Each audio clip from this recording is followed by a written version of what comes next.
The scream tore through the afternoon air like a bullet, sharp and desperate, and Yates Carmichael reined in his horse so hard the animal nearly reared. His heart hammered against his ribs as he listened, every muscle in his body tensed and ready. There it was again, that high-pitched cry of pure terror coming from somewhere beyond the cottonwood trees that lined Silver Creek. Without a second thought, he dug his heels into his mare's flanks and thundered toward the sound, branches whipping past his face as he crashed through the underbrush. When he broke through to the creek bank, his blood ran cold. A woman was thrashing in the water about 20 feet from shore, her dark hair plastered to her face, her arms flailing as the current dragged her under. The winter rains had swollen the creek to twice its normal size, and the water moved fast and mean, churning around boulders and fallen logs with deadly force. Yates didn't hesitate. He threw himself from the saddle and hit the ground running, his boots pounding against the muddy bank. He could see her going under again, her fingers clawing at the air for just a moment before the water swallowed her whole. His hands worked frantically at his gun belt, tossing it aside as he reached the edge. The cold bit into him like 1,000 knives as he dove in, but he barely felt it. His only thought was reaching her before the creek claimed another victim. The current grabbed him immediately, trying to sweep him downstream, but Yates was a strong swimmer. He'd grown up on his father's ranch near Coolidge, Arizona, and knew these waters well enough to respect them. He kicked hard, fighting against the flow, his eyes scanning the churning surface for any sign of her. There, just ahead, a flash of blue fabric. He lunged forward, his fingers closing around something solid, and pulled with all his strength. She came up gasping and coughing, her eyes wide with terror and confusion. Her hands immediately latched onto his shirt, nearly pulling him under in her panic. "I've got you," he shouted over the roar of the water. "Stop fighting me and hold on." She must have heard something in his voice that cut through her fear because she went still, letting him wrap one arm around her waist while he used the other to swim toward the bank. It felt like hours, though it could only have been minutes. Every stroke was a battle against the current that wanted to drag them both under. His lungs burned and his muscles screamed, but he refused to let go. When his boots finally hit solid ground, he nearly wept with relief. He dragged her up onto the bank, both of them collapsing in a heap on the muddy grass, coughing and gasping for air. For a long moment, neither of them could speak. They just lay there, chests heaving, grateful to be alive. Yates was the first to recover enough to sit up. He looked at the woman properly for the first time and felt his breath catch for an entirely different reason. Even soaking wet and covered in mud, she was the most beautiful woman he'd ever seen. Her dark hair hung in wet tangles around a face that belonged in a painting, with high cheekbones, full lips, and eyes the color of honey that were currently staring at him with a mixture of shock and gratitude. "Are you hurt?" he managed to ask, his voice rough. She shook her head, still trying to catch her breath. I don't think so." Her voice was soft but steady, with a hint of an accent he couldn't quite place. "You saved my life. What were you doing in the creek?" The question came out harsher than he intended, but the fear was still pumping through his veins, making him shake. "My horse got spooked by a rattler," she explained, wrapping her arms around herself as she began to shiver. "Threw me right into the water. I can swim, but the current was too strong and I hit my head on something. Everything started spinning." Yates immediately shrugged out of his soaking coat and draped it around her shoulders, though it wasn't much help given that it was as wet as she was. "We need to get you warm and dry before you catch your death. My ranch isn't far from here. Can you ride?" She nodded, and he helped her to her feet. She swayed slightly, and he kept a steadying hand on her elbow. Up close, He realized she was probably around 22 or 23, closer to his own age of 26. Her dress, though ruined now, had been a fine quality calico, and her boots, though muddy, were well made. This wasn't some settler's daughter. This was a woman of means. "I'm Yates Carmichael," he said as he led her to where his horse waited patiently. "My family owns the Circle C ranch just west of here." "Tessa Hartwell," she replied, teeth chattering.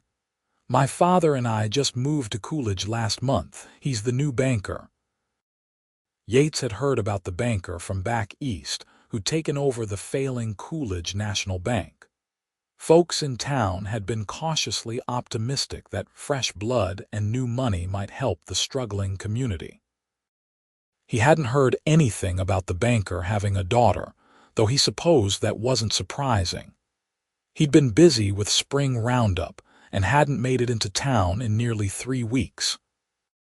Getting Tessa onto his horse was an awkward affair, but he managed to boost her into the saddle before swinging up behind her. She leaned back against his chest without hesitation, seeking his warmth, and he wrapped his arms around her to hold the reins. The ride back to the ranch took about 20 minutes, and he could feel her shivering the entire way. He kept up a steady stream of talk, partly to keep her conscious and partly because he found he wanted to know everything about her. She told him about growing up in Boston, about her mother who died of pneumonia 2 years ago, about how her father had wanted a fresh start away from the memories.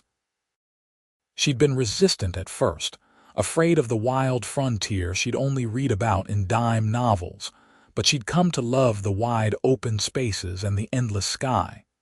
Her voice grew softer as she spoke, and Yates realized she was getting drowsy, which worried him. "Stay awake, Tessa," he urged. "We're almost there. You might have a concussion and you need to stay awake." "I'm trying," she murmured. "It's just so cold." The Circle C came into view, and Yates had never been so grateful to see the familiar cluster of buildings.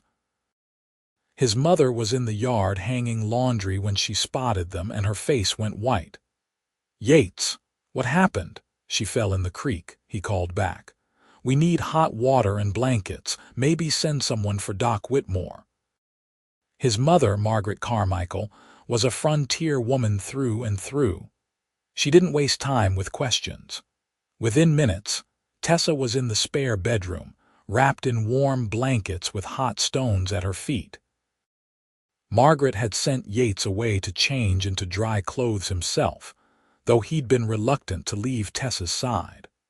By the time he returned, clean and dry, his younger sister Clara was helping Tessa into one of their mother's nightgowns while Margaret heated broth on the stove.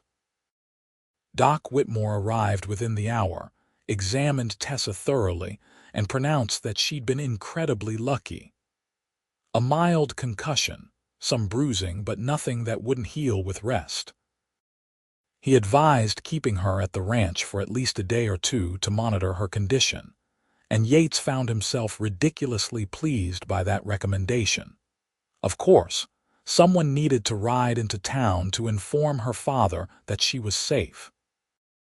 Yates volunteered immediately, earning a knowing look from his mother that he chose to ignore.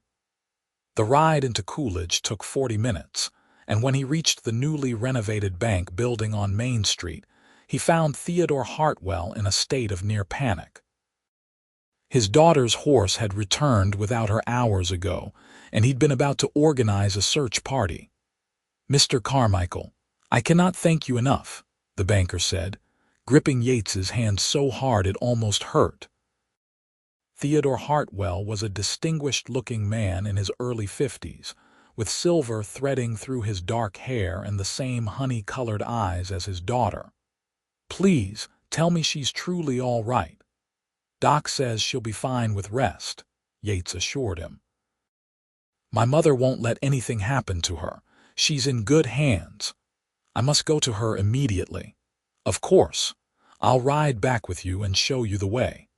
During the ride, Yates learned that Theodore had been worried about his daughter adapting to frontier life. She'd been sheltered in Boston, educated at a fine school for young ladies, and he'd feared she would find Arizona too rough. But Tessa had surprised him with her resilience and enthusiasm. She'd been riding out to explore the countryside, something that made Theodore nervous, but that he hadn't had the heart to forbid. She loved the freedom here, he said, the sense of possibility. When they arrived at the Circle C, Theodore rushed to his daughter's side, and Yates hung back, suddenly feeling like an intruder on their reunion. But Tessa's eyes found his over her father's shoulder, and the smile she gave him made his heart do strange things in his chest. Over the next 2 days, Tessa remained at the ranch, and Yates found every excuse he could to visit with her. She was confined to bed rest, but that didn't stop them from talking for hours. She was funny and sharp-witted, with opinions on everything from women's suffrage to cattle ranching, subjects she knew nothing about but was eager to learn.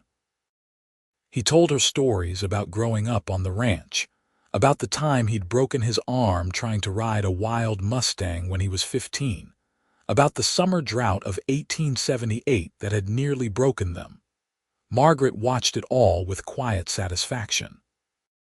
Clara was less subtle, teasing her brother mercilessly whenever Tessa was out of earshot.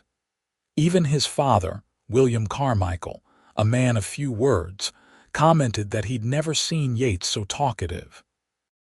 When it came time for Tessa to return home, Yates offered to drive her in their wagon, citing the rough road and her need for a comfortable ride. Theodore accepted gratefully, though the knowing glint in his eye suggested he saw right through the excuse. As Yates helped Tessa up onto the wagon seat, his hands lingered on her waist perhaps a moment longer than necessary. The ride into town was too short.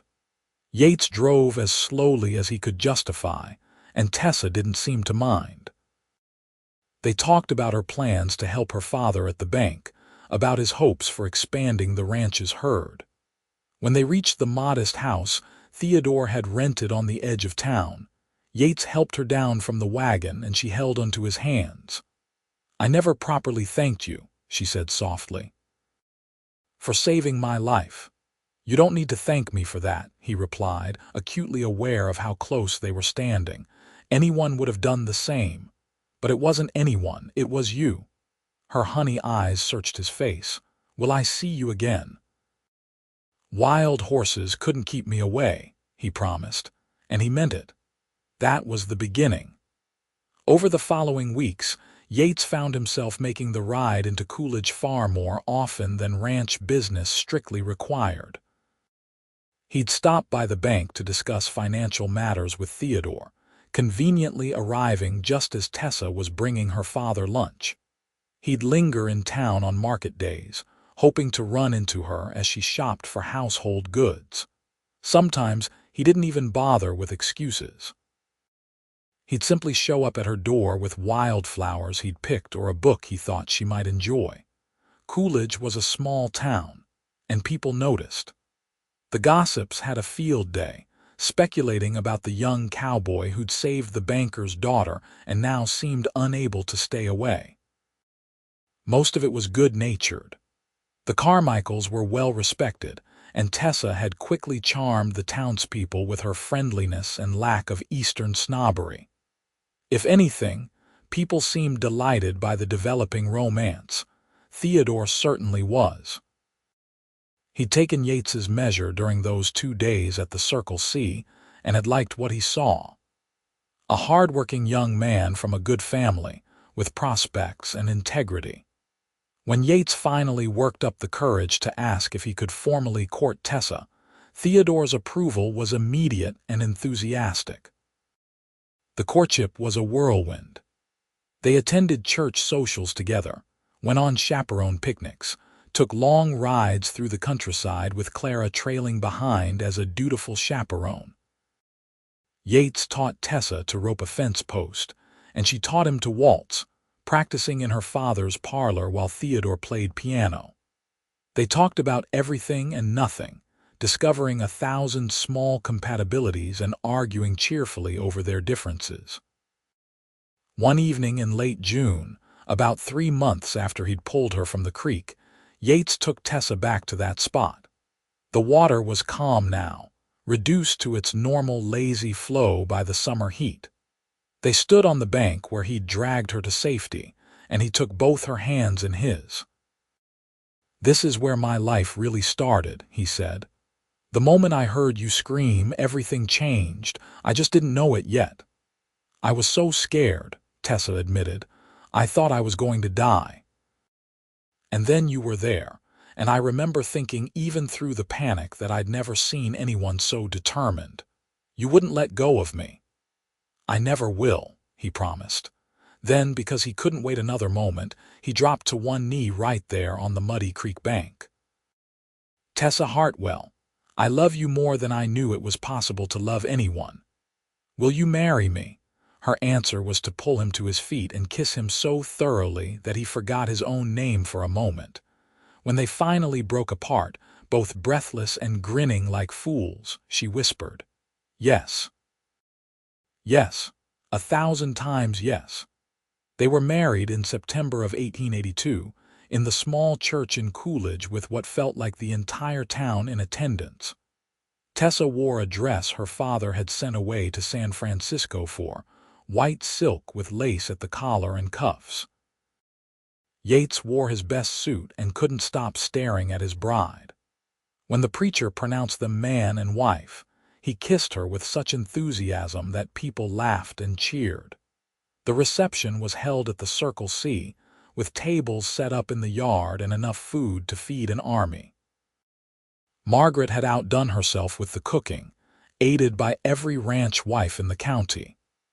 There was music and dancing, and Yates whirled Tessa around until they were both dizzy and laughing. Theodore gave a toast that had half the guests in tears, talking about how he'd been afraid of bringing his daughter to the frontier, but now saw it as the best decision he'd ever made. As the sun set and the celebration continued, Yates stole Tessa away for a quiet moment.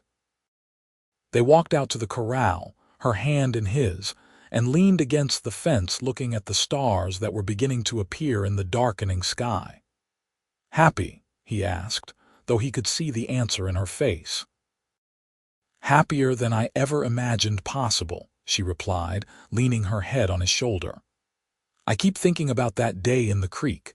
If your horse had been a mile further down the road, if you'd been 5 minutes later." "But I wasn't," he interrupted gently. "I was exactly where I needed to be, exactly when I needed to be there. Maybe it was fate."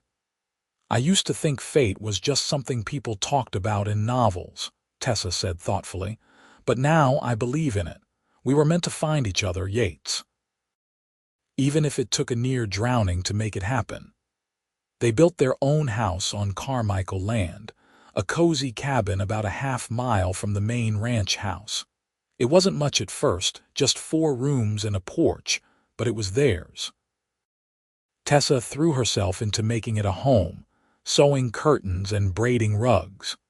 She learned to cook frontier style, though her first few attempts were disastrous enough to become family legends.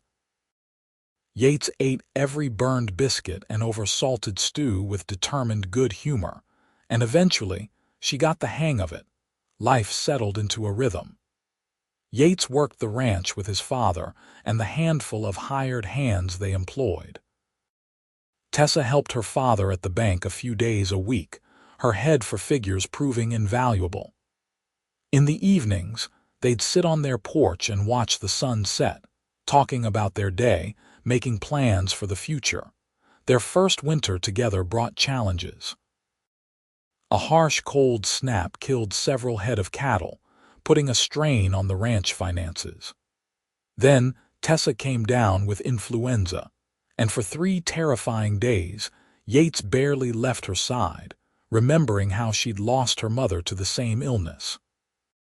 But she pulled through, and when spring finally came, they both felt like they'd weathered their first real storm together and come out stronger. In April of 1883, Tessa discovered she was pregnant. Yates was beside himself with joy, immediately becoming overprotective to the point where she had to firmly tell him she was carrying a baby, not made of glass. Margaret and Clara were thrilled, already knitting tiny booties and arguing cheerfully over names. Theodore purchased a cradle from the finest furniture maker in Phoenix and had it shipped to Coolidge, refusing to hear any arguments about the expense. The summer was long and hot, and Tessa grew round and uncomfortable.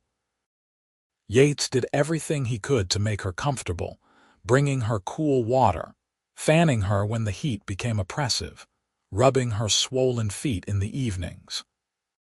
She bore it all with good humor, even when she couldn't see her own feet and getting up from a chair became a production that required assistance. In October, after a labor that lasted through one long night and into the next day, their son was born. They named him Matthew James Carmichael, and Yates held his tiny son with shaking hands, awed by the perfection of him. Tessa, exhausted but radiant, watched her husband fall in love with their child and felt her heart might burst from happiness. Motherhood suited Tessa.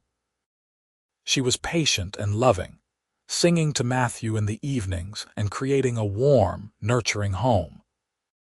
Yates proved to be a devoted father, rushing home from the range to spend time with his son, carrying the boy around the ranch as soon as he was old enough, pointing out cattle and horses and explaining everything in a serious tone that made Tessa smile. The years passed in a blur of happiness punctuated by the usual trials of frontier life. Another harsh winter, a summer drought, a bout of scarlet fever that swept through town and terrified them until Matthew recovered.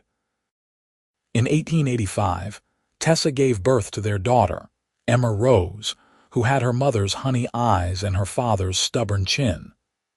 Matthew, now 2, was initially suspicious of the tiny interloper, but quickly became fiercely protective of his baby sister. The ranch prospered. William Carmichael gradually handed over more responsibility to Yates, recognizing that his son had a knack for the business side of ranching as well as the practical aspects. Theodore's bank became a cornerstone of Coolidge's growth, lending money to new businesses and helping families get established. The town grew from a dusty collection of buildings into a real community, with a school, a library, and even a small opera house where traveling performers would sometimes stop. In the spring of 1887, Tessa found herself pregnant again. This time, she knew what to expect, though that didn't make the Arizona summer heat any easier to bear. Their third child, a son they named Daniel Theodore after his grandfather, was born in September, completing their family. The cabin had grown too small, so they built a proper house, with 6 bedrooms and a wide porch that wrapped around 3 sides. Tessa planted a garden and fruit trees, creating an oasis in the desert. On summer evenings, the family would gather on that porch, Yates in his rocking chair with whichever child was youngest on his lap, Tessa beside him with her mending, the older children playing in the yard. These were the moments Yates treasured most, when everyone he loved was safe and happy and close.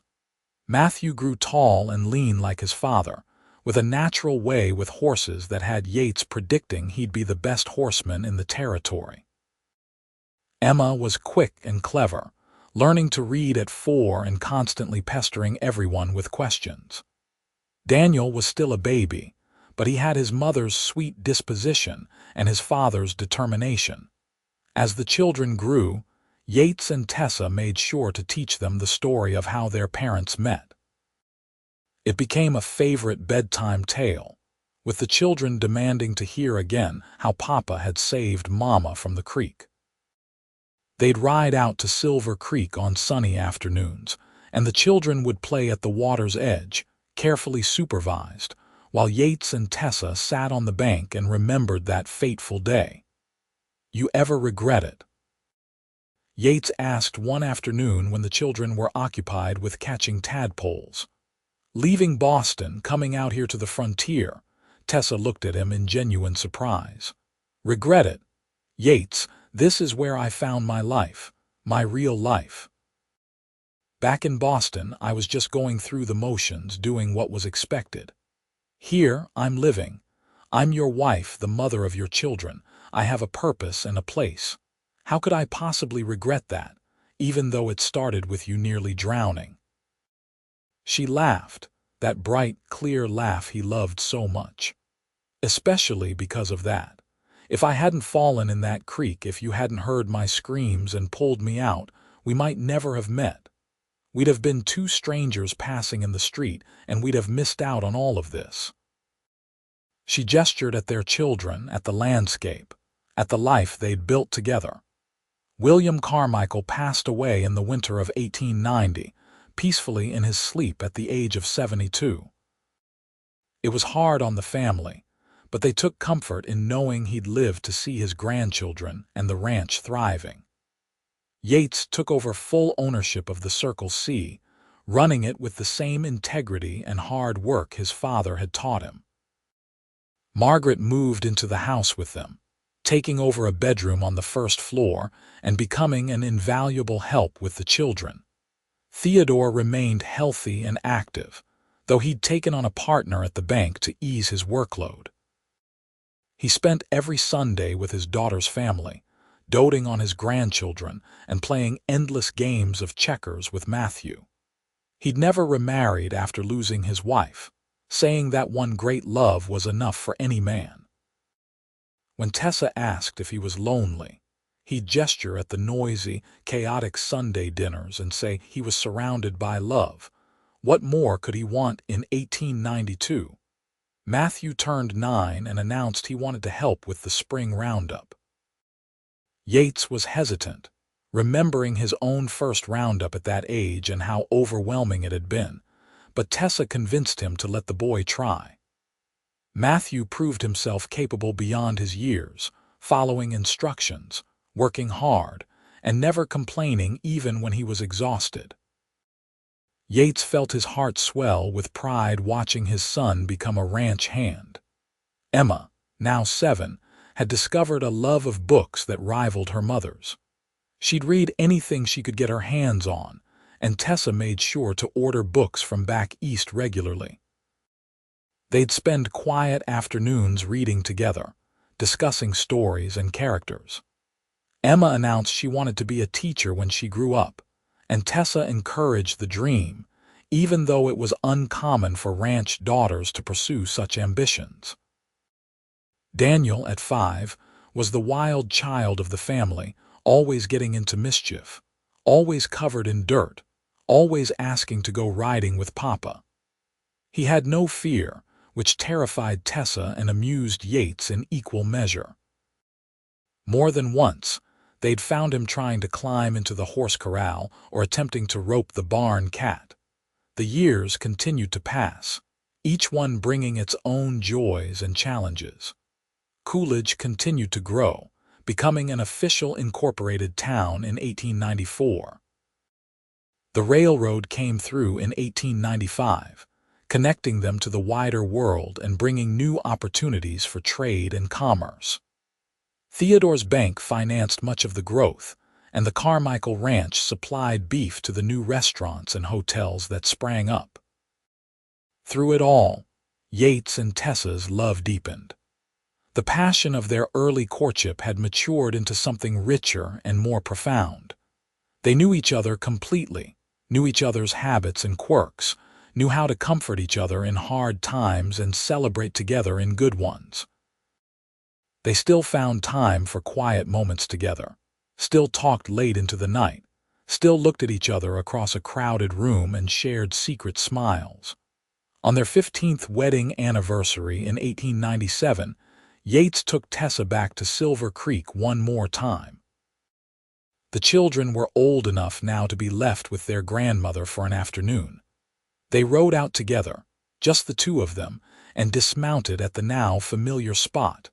The creek looked different now. The water had carved new channels over the years, and the cottonwood trees had grown taller. But the essence of the place remained the same. This was where everything had started, where a terrified woman's screams had brought a cowboy racing to her rescue, where two lives had collided and intertwined in a way that would shape everything that came after. 15 years, Tessa mused, leaning against Yates as they stood on the bank. It feels like yesterday and like forever ago all at once. Best 15 years of my life, Yates said, wrapping his arms around her from behind, and I plan on at least 50 more. Only 50, she teased. All right, 100 then. I'm not particular about the number as long as I get to spend them with you. She turned in his arms to face him, her honey eyes serious now. I want you to know something, Yates Carmichael. Falling in that creek was the scariest moment of my life. But it was also the luckiest, because it brought me to you. And every good thing in my life, every moment of happiness, every blessing, it all comes back to that day. To you refusing to let go of me. You saved more than just my life that day. You saved me in every way a person can be saved. He kissed her then, long and sweet, with all the love and devotion he felt for this remarkable woman who'd fallen into his life so unexpectedly and changed everything.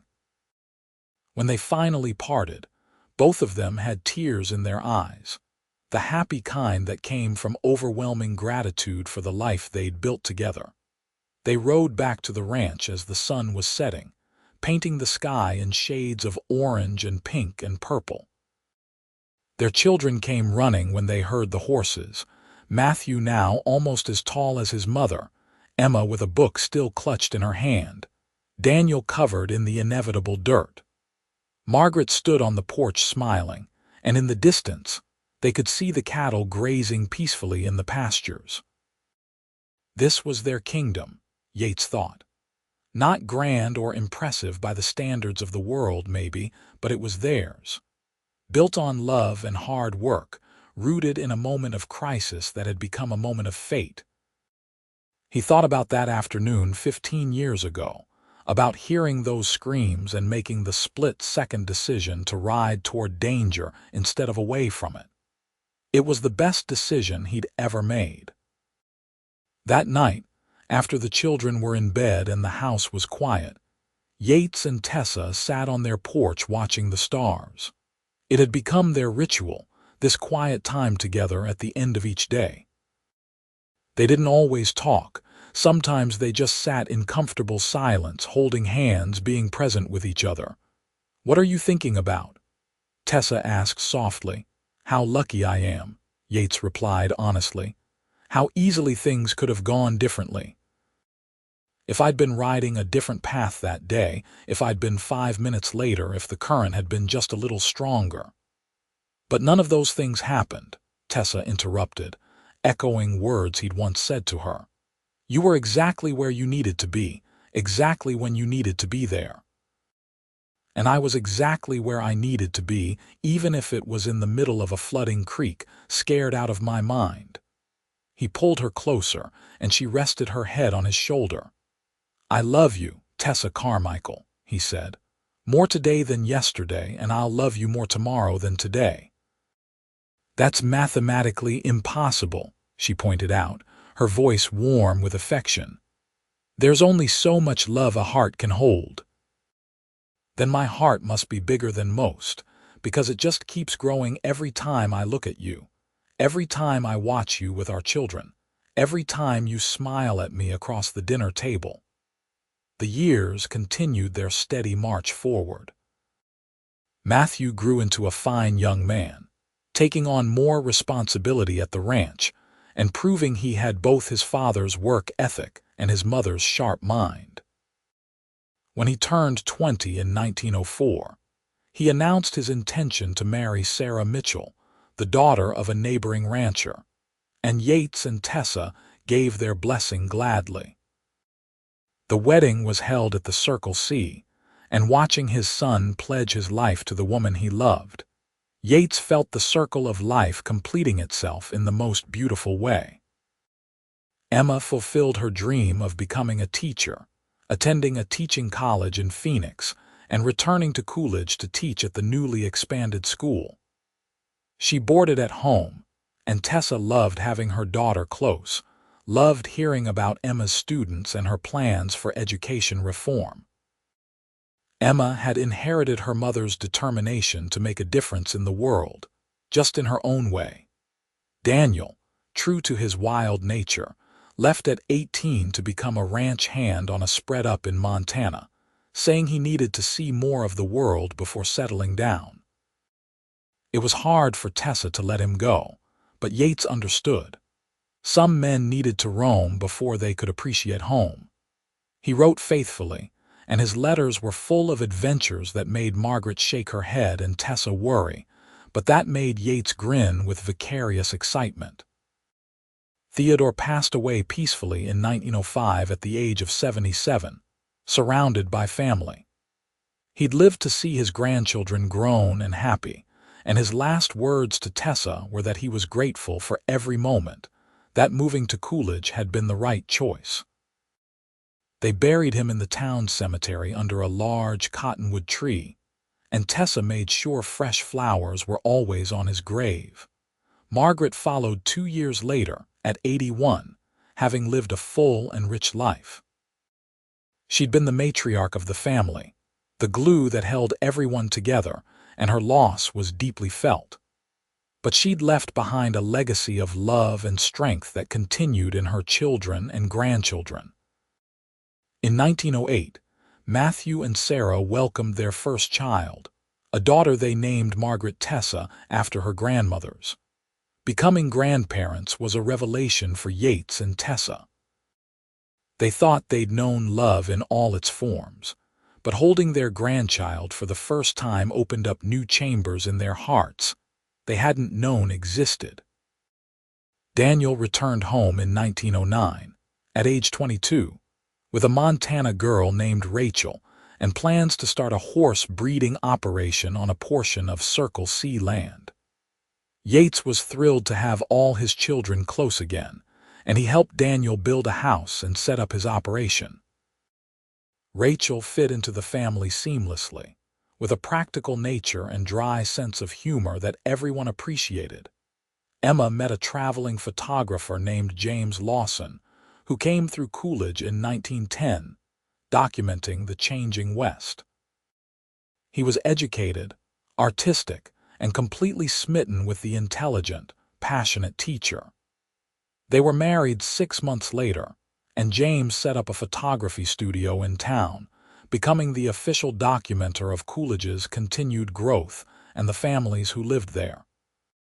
By 1912, Yates and Tessa were grandparents 5 times over, with more grandchildren surely on the way. The Circle C ranch had expanded to over 5,000 acres, employing dozens of hands and producing some of the finest beef in Arizona. The ranch that William Carmichael had carved out of the wilderness had become a legacy that would continue for generations. Yates was 56 now, his dark hair liberally streaked with silver, his face weathered by decades of sun and wind. But he was still strong, still capable of a full day's work, still quick with a joke or a helping hand. Tessa was 52, and the years had only made her more beautiful in his eyes. Her dark hair had threads of silver too, and there were lines around her eyes from a lifetime of smiling, but she was still the woman who'd taken his breath away 30 years ago on a muddy creek bank. They celebrated their 30th anniversary quietly, with just family gathered at the ranch. Their children and grandchildren filled the house with noise and laughter, and Yates looked around the dinner table at the faces of all the people who existed, because he'd heard a woman screaming and refused to ignore it. That night, lying in bed with Tessa curled against his side, he thought about the journey they'd taken together. 3 decades of marriage, of building a life, of weathering storms and celebrating triumphs. They'd buried parents and welcomed grandchildren. They'd survived droughts and financial panics and all the thousand small crises that made up a life. "What are you thinking about?" Tessa murmured sleepily. "Just that I'd do it all again," he said. "Every moment, every choice, every challenge. I'd do it all exactly the same because it led me here to this moment with you." She lifted her head to look at him, her honey eyes soft in the moonlight streaming through the window. "Even the scary parts, especially the scary parts," he confirmed. "Because those are the moments that tested us and proved we were strong enough to handle whatever came our way. We've built something good, haven't we?" It wasn't really a question, more of a statement of wonder. "The best," he agreed. "A family, a legacy, a love story that started with a rescue and became a lifetime. Our grandchildren will tell their children about us someday," Tessa said thoughtfully. "About how we met. They'll make it sound romantic and exciting." "It was romantic and exciting," Yates protested. "I pulled you from a raging creek. Doesn't get much more dramatic than that," she laughed softly.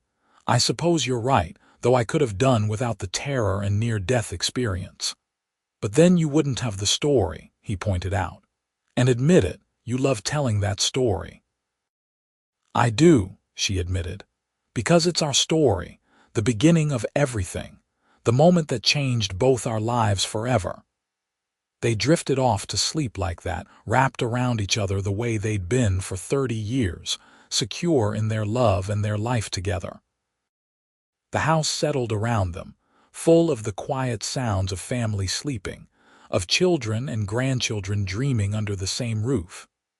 Outside, the Arizona night was clear and cool, the stars brilliant in the darkness, the land stretching out in all directions. On the Circle C ranch in the house that love built, Yates and Tessa Carmichael slept peacefully, grateful for every moment, every memory, every blessing that had come from one cowboy hearing one woman's screams and refusing to let her drown. It had been the beginning of everything, and 30 years later, their love story was still being written, still growing, still becoming more than they could have imagined on that frightening, fateful day by Silver Creek. The years continued to add up, each one a gift. By 1920, they were in their mid-60s, officially the elders of the family.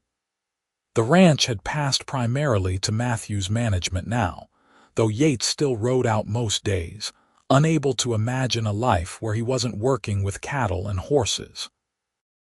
Tessa had taken up painting, creating beautiful landscapes of the Arizona wilderness she'd come to love.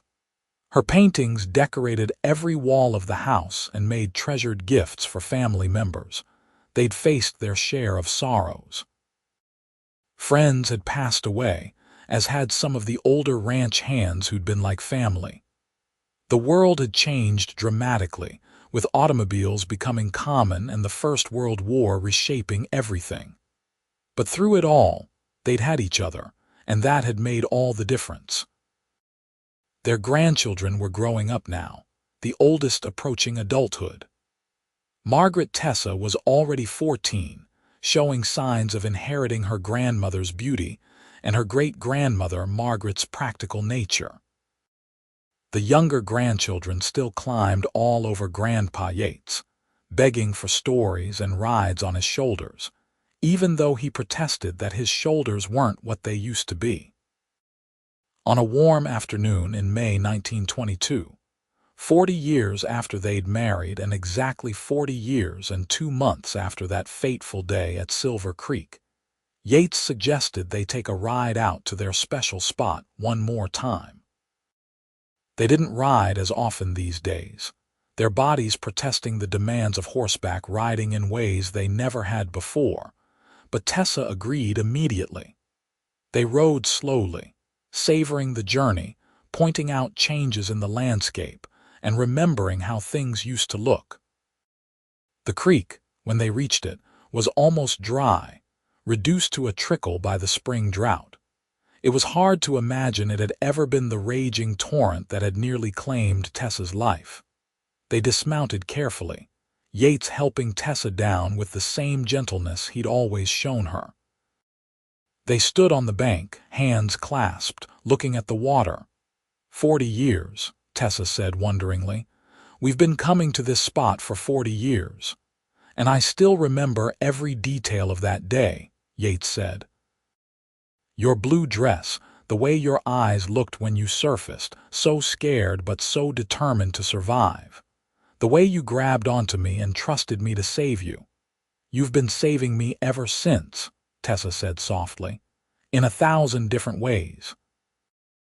Every day of our life together, you've been my safe harbor, my strength, my greatest love. And you've been mine, he replied, turning to face her fully. You took a cowboy who thought his life was pretty much mapped out and showed him there was so much more. You gave me a family, a home, a reason to be better than I thought I could be. They kissed, and though their kisses had the comfortable familiarity of 40 years of marriage, they also held all the passion and devotion of that first kiss on this very spot. When they parted, both had tears streaming down their faces, but they were smiling through them. Thank you, Tessa whispered, for hearing my screams that day, for not riding past, for pulling me from the water just in time.